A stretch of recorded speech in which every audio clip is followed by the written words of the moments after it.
We've developed a broad memorandum of so many areas that the two countries will work together in cooperation to better develop energy resources, energy infrastructure, both in the United States and here in the Kingdom, mining cooperation, civilian nuclear technology and energy production. We're going to work on that as well. Energy Secretary Chris Wright weighing on some high-level talks, the Trump administration and Saudi Arabia discussing a potential deal that would include giving the kingdom access to U.S. nuclear technology. And Energy Secretary Chris Wright joins us live from Doha. Thank you so much for doing this. What is the upside of trying to do a nuclear energy deal with Saudi Arabia? It cements a long-term partnership. Nuclear is one of those energy sources that I think will play a much larger role in the future, and it's very long-term. The construction of facilities, the development of mining. So it cements a long-term partnership with Saudi Arabia, and their uranium resources that I believe we would mine in partnership also have a lot of rare earth elements in them. So the co-products of mining uranium would be rare earth elements, which I think could be very helpful to United States security. Do you think that Saudi Arabia is interested in also being able to have a nuclear weapon?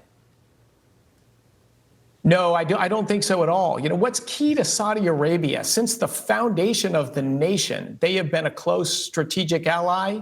They were a little concerned the Biden administration sort of pulled away from Saudi Arabia, our long-term ally, and focused a lot of efforts on our foes and destabilizing forces in the Middle East, like Iran.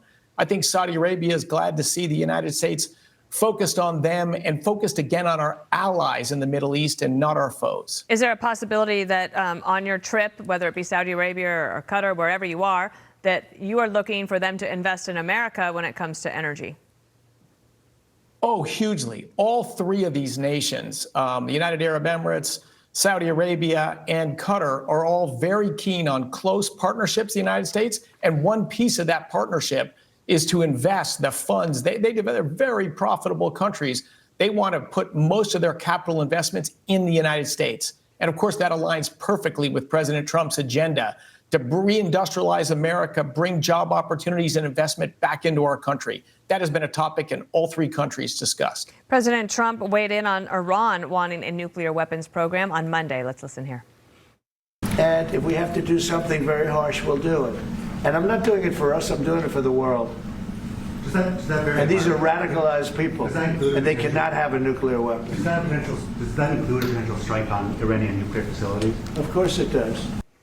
What do you hear in terms of, I know that this is sensitive, and I know that there are things that you probably cannot say, but is there heightened concern about escalating tensions in the Middle East and the possibility that there would be a strike on Iran's nuclear capabilities, but maybe that would be a welcome thing? Oh, there's been heightening tensions in the Middle East for at least 4 years now. I think the Biden administration's policy is let's appease Iran, let's just talk to them and they'll play nicer. It's had exactly the opposite impact. It's enriched Iran. They've stepped up their support. Look at what the Houthis have done, affecting global shipping by bombing shipping lanes. Hamas, Hezbollah were all emboldened to cause trouble during the Biden administration.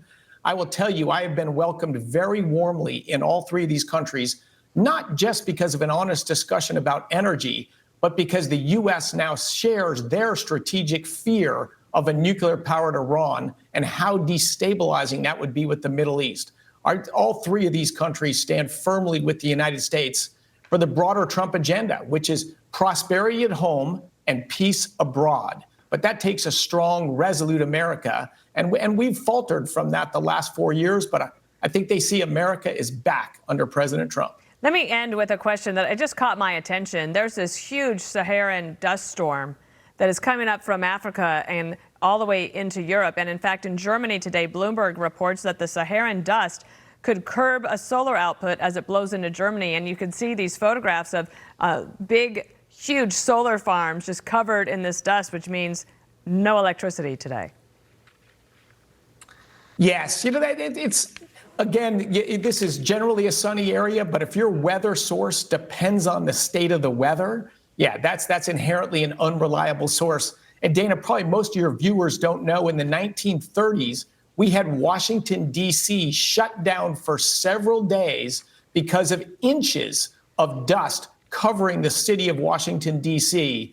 That's how dry and hot it was in the 1930s. Those dust bowls ultimately brought dust storms to D.C. Fortunately, we haven't seen those in a while, but that's what weather does. That's why you have to have diversified energy. All right, Diversity of Energy 101 right here with Chris Wright, the secretary. Thank you so much. Have a safe trip home. Thanks, Dana. Okay, That'll take be care. a very interesting trip, I'd say, not part of the world. So the 100